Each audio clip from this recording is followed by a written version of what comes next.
first thing I remember about that morning is the smell of burnt coffee, not the good kind of burnt, where someone got distracted and the pot sat too long, the bad kind, the kind where you realize you've been standing in the same spot for 20 minutes and you don't remember why you walked into the kitchen in the first place.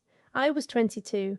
I had just gotten my acceptance letter from the Coast Guard Officer Candidate School, and I didn't know how to tell my family. I want to back up, because none of what happened later makes sense without understanding what my family was like before. My father worked 31 years in logistics management for a trucking company out of Columbus, Ohio. He retired the same year I graduated high school, and by the time I left for college, his whole identity had quietly reorganized itself around my brother. That's not me being dramatic. That's just what happened. My brother, 4 years older than me, already working at my father's old company by the time I was a freshman, had a way of taking up space in a room that I never quite managed. He was funny, confident. He knew how to talk to my father about things my father cared about, football, the housing market, the right way to back a trailer. I was the one reading in the corner. My mother was kinder about it, or at least more careful. She said things like, "You're just different people, and your time will come." I believed her for a long time. I got a partial scholarship to Ohio State, studied criminal justice, which my father thought was impractical, and said so at dinner the first Thanksgiving I came home. My brother agreed loudly. I ate faster than I needed to, and helped my mother with the dishes. Junior year, I discovered the Coast Guard. I'd always been drawn to water. We'd grown up spending summers at Lake Erie, and something about the combination of service, structure, and being near the ocean made something click in me that 4 semesters of lecture halls hadn't. I started researching. I talked to a recruiter. I applied to Officer Candidate School in New London, Connecticut, and I got in. I told my mother first, on a Sunday call. She went quiet for a moment, and then said she was proud of me. I could hear the uncertainty underneath it. But I held on to the proud. I told my father and brother together, which in retrospect was a mistake. My brother laughed first, not mean exactly, just dismissive. He said something like, "The Coast Guard, that's basically not even military."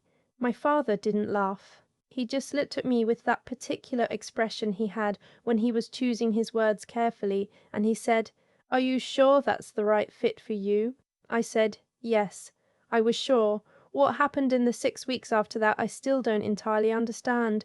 I went back to school. I finished my semester. I graduated in May with a 3.7 GPA and a commission waiting for me in Connecticut.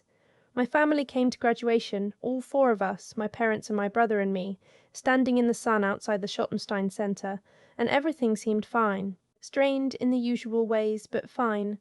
Then I left for OCS. I sent a postcard from New London the second week in. I know that sounds old-fashioned, but I've always liked postcards. Something about the physical object felt more real to me than a text. I wrote something simple, made it.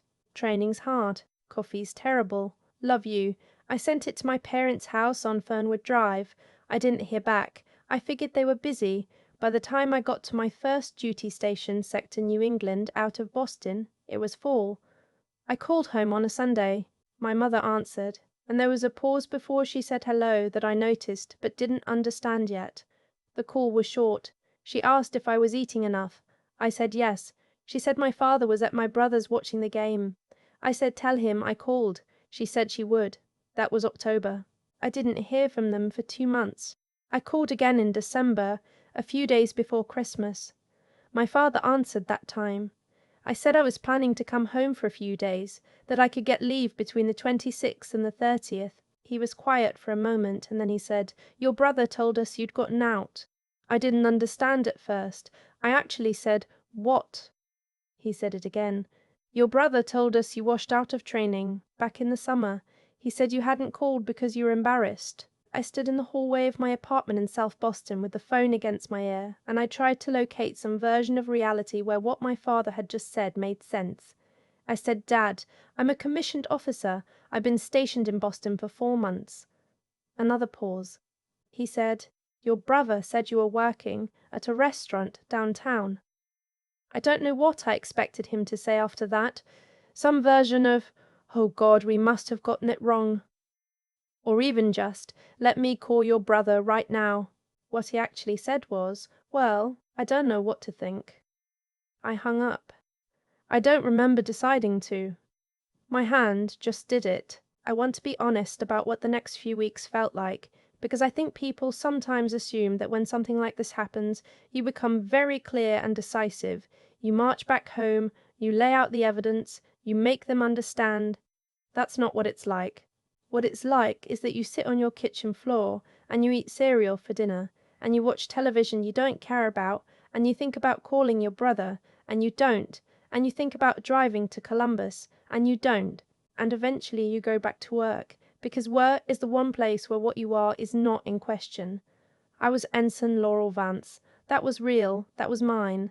I tried twice more in the first year. Once in February, I left a voicemail from my mother explaining everything, calmly and with dates and specifics. She didn't call back. Once in April, I sent a certified letter to my parents' house with a copy of my commission and my first performance evaluation. The letter was signed for. No one responded. After that, I stopped trying. I want to be clear about why, because I've been asked about this more times than I can count. People want to know why I didn't show up at the door. Why I didn't call their neighbors or their church or somebody who could verify what I was saying. And the answer is the same every time I did try. I tried through the proper channels, my own voice, my own words, physical documentation, and I was refused. Going to their neighbors would have been embarrassing them publicly to force a confrontation they didn't want to have. I wasn't willing to do that. I still had too much respect for them. Or maybe I was still too hurt to think that clearly. Probably both, so I let it be. My first 3 years in the Coast Guard were hard in the ways first years always are, and also in the specific way of carrying something heavy that you can't put down. I was good at my job. That was never the question. I got strong performance reviews. I was selected for a deployment to the 7th District out of Miami. I moved down in the summer and spent 18 months on search and rescue operations out of Station Miami Beach. And I would be lying if I said there wasn't something clarifying about a job where the only thing that matters is whether you get to the boat in time. I met someone down there. His name was Declan. He was a civilian EMT, funny in a dry way, the kind of person who remembered small details about people and brought them up later when you'd forgotten. We dated for a year before I told him the whole story about my family. He listened without interrupting, which was more than most people managed. When I finished, he said, "Do you want them back in your life?" And I sat with that question for a long time before I said I didn't know. We got married in April, 3 years later, at a small ceremony in Coconut Grove. 11 people. His sister as my bridesmaid. I sent my parents an invitation with no note attached. The envelope came back marked "Return to Sender." I filed it in the same folder with the certified letter and the copy of my commission. By then I'd made lieutenant. I was 29. My brother, as far as I knew, had moved up at the company and was doing well. I heard occasional things through my mother's cousin, who still sent me Christmas cards, that my parents had moved to a smaller house in Westerville, that my brother had gotten engaged, that my father had gotten engaged, that my father had some health issues. I absorbed these facts the way you absorb news about strangers, with mild interest and no particular stake. Our daughter was born the following January. We named her Josephine. She had Declan's eyes and my stubbornness, and a laugh that started somewhere in her whole body. I sent my parents a birth announcement, a card, nothing elaborate, with a photo and her name and her birthday. I don't know if they received it. I never heard anything. I got promoted to lieutenant commander at 31. It was earlier than typical. My commanding officer noted in my file that it reflected sustained excellence in operational leadership and mission execution. I stood in my dress uniform at the promotion ceremony and thought about my father watching football at my brother's house, and then I let it go, and I shook my CO's hand, and I went home to Declan and Josephine. That was where things stood for 6 years. Then last spring, I got a call from an unknown number on a Tuesday afternoon. I almost didn't answer. I was in the middle of reviewing a report, and I had a briefing in an hour, and I had learned a long time ago to be cautious about calls I wasn't expecting. I answered anyway. I don't know why. It was a man identifying himself as a legal representative. He told me my brother was facing a federal administrative proceeding, a misconduct and fraud investigation related to contract billing at the logistics company, where he had been a senior manager for a decade. The case had been assigned to a federal administrative judge. That judge's name was the Honorable Laurel Vance. Me. I had been appointed to a federal administrative law position 8 months prior, following my transition out of active duty. I hadn't thought about my brother when I took the position. Why would I? He was in Columbus. I was in D.C. His company was a mid-size regional logistics firm. My docket covered federal contractor disputes along the eastern seaboard. Until it didn't, and then it did. I need to explain how I handled this, because I've been asked about it, and I want to be accurate. When the representative called, my first response was to verify the case number. My second response was to call the chief administrative judge of my court. Within 48 hours, I had filed a formal notice of potential conflict of interest. I did everything exactly as procedure required. The decision was not mine to make. My supervisor reviewed the filing. She noted that my relationship with my brother had been severed for nearly a decade, that there had been no contact, and that the conflict was not one of partiality but of potential appearance. She consulted with the court's ethics officer. 2 weeks later, she informed me that given the nature of the estrangement and the procedural record, I would remain on the case unless either party raised a formal objection.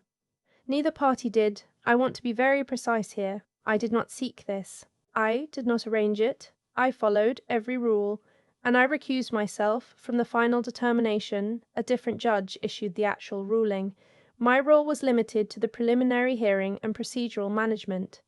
I conducted those functions exactly as I would have for any other respondent. But I was still the one sitting behind the bench when my brother walked into the room, and my parents were seated in the gallery. I didn't know they would be there. No one told me. I had reviewed the attendee list, and it showed my brother's counsel, a company representative, and 3 staff witnesses. When I walked into the courtroom in my full judicial dress and took my seat, I was already focused on the case file in front of me. I didn't scan the gallery. The administrative clerk called the proceeding to order. I looked up. My mother was in the 3rd row. My father was beside her. They were both looking at the bench. My father had aged in the way I'd known he would. Heavier around the jaw, greyer, the particular set of his shoulders that I'd seen every day for 18 years. My mother's hands were folded in her lap. Neither of them recognized me for several seconds. I watched it happen. The moment the recognition came, my mother's hands went still in the way that was different from how they'd been still before. My father leaned forward slightly. My brother, who had been speaking quietly to his attorney, looked toward the bench for the first time. I gave them nothing, not because I was performing coldness, but because I was working. I had a proceeding to run. I had a legal obligation in front of me, and that obligation didn't care about my family history. I introduced myself as required by procedure. This preliminary hearing in the matter of Hartwell Regional Logistics will come to order. I'm Administrative Law Judge Vance.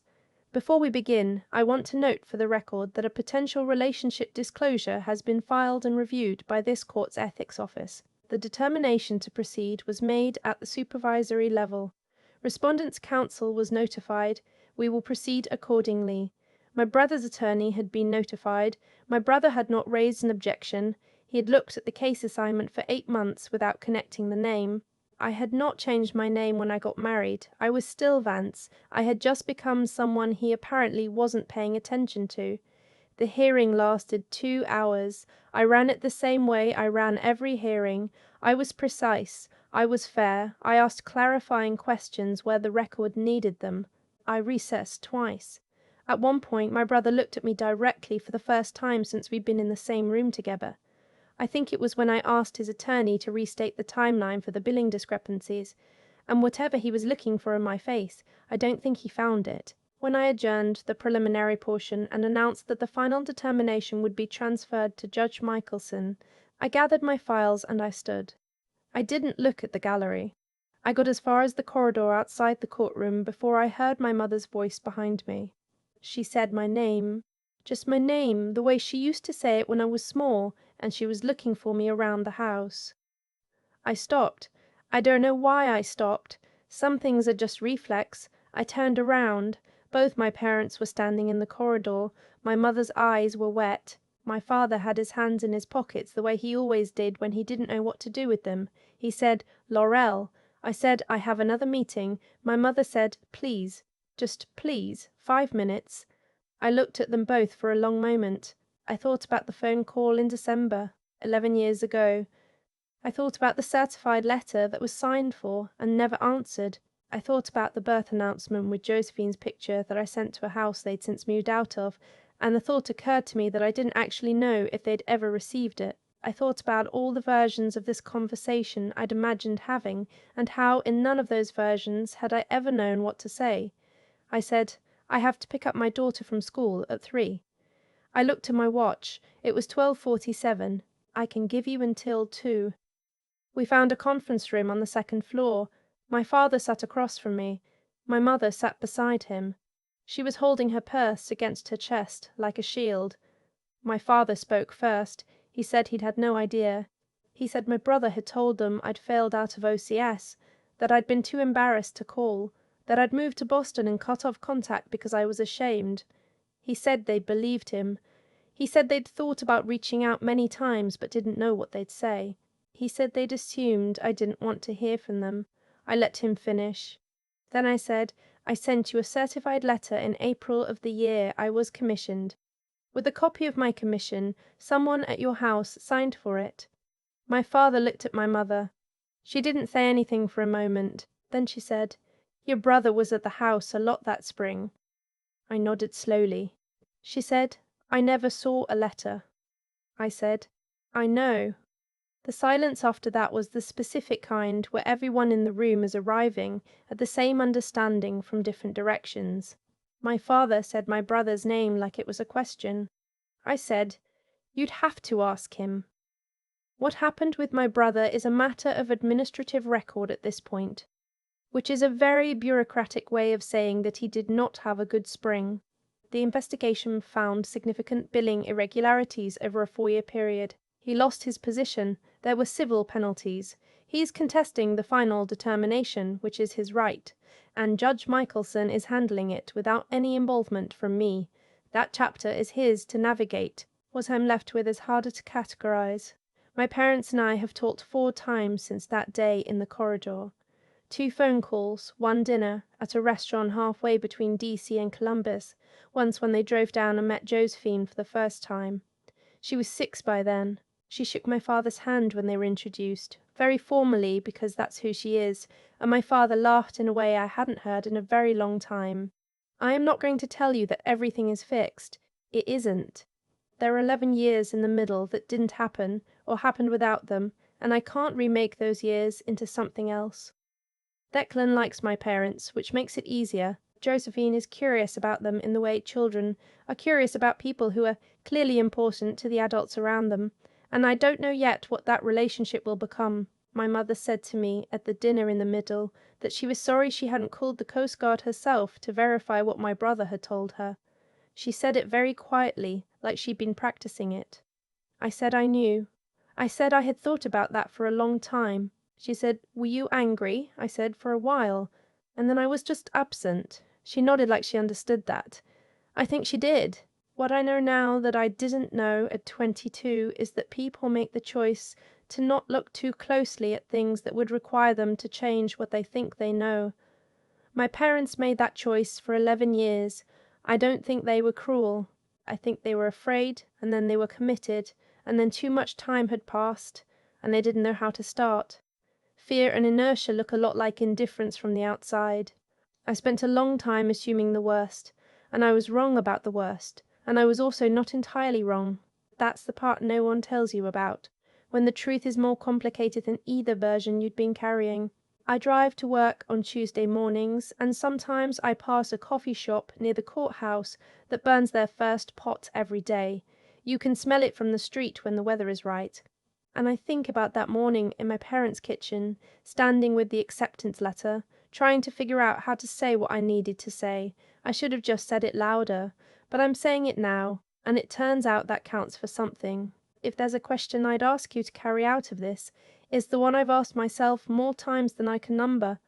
How many things do you currently believe about someone you love that you've never actually verified? Ask that question, sit with it, and if you find an answer that unsettles you, make the call before 11 years go by. I've thought a lot about cause and effect since that day in the corridor outside the courtroom, not in a dramatic way, just quietly, the way you think about things when you're driving alone and the radio is off, and your mind goes somewhere it hasn't been in a while. My brother made a choice when he was in his mid-20s that he probably thought was small: tell mum and dad a story, intercept a letter, let the silence do the rest. And for 11 years that choice held. He built a career. He went to holidays. He sat at the table I used to sit at, and I imagine after enough time passed he stopped thinking about it very much at all. That's how these things work. You make the choice once and then you just maintain it, and maintaining feels like nothing. But choices have weight. The ones we think are small are sometimes the heaviest ones, because we carry them longest without noticing. What I keep coming back to is this: my brother's lie didn't just cost me 11 years with my parents, it cost him something too, something he maybe didn't account for. It made him someone who was capable of doing that, and then it made him someone who had to keep being that person, year after year, every time my name didn't come up at dinner, every time my Maeve didn't come up at dinner, every time my mother almost asked a question and didn't.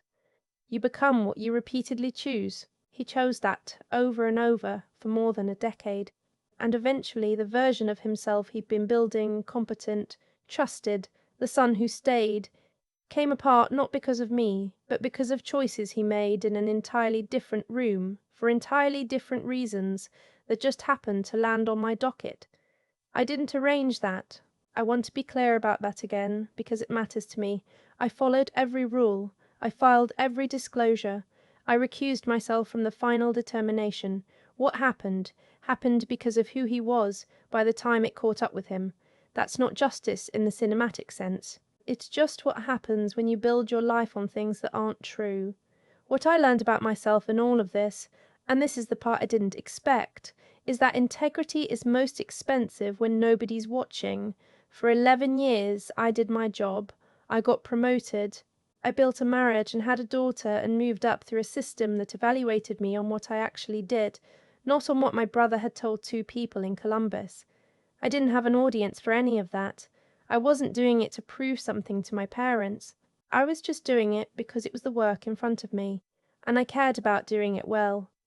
That's what I'd want Josephine to understand someday, when she's old enough to hear this story properly. You don't build a life to show someone. You build it because it's the one you have, and it deserves to be built well, whether or not anyone who hurt you ever sees it. My mother asked me once if I was angry. I said for a while yes, and then I was just absent. What I didn't say, because I was still figuring out how to say it, is that the absence eventually became its own kind of freedom.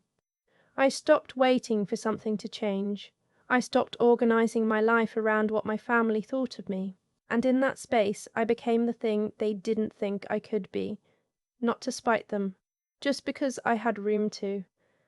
That's the part worth carrying, I think. Not the courtroom moment.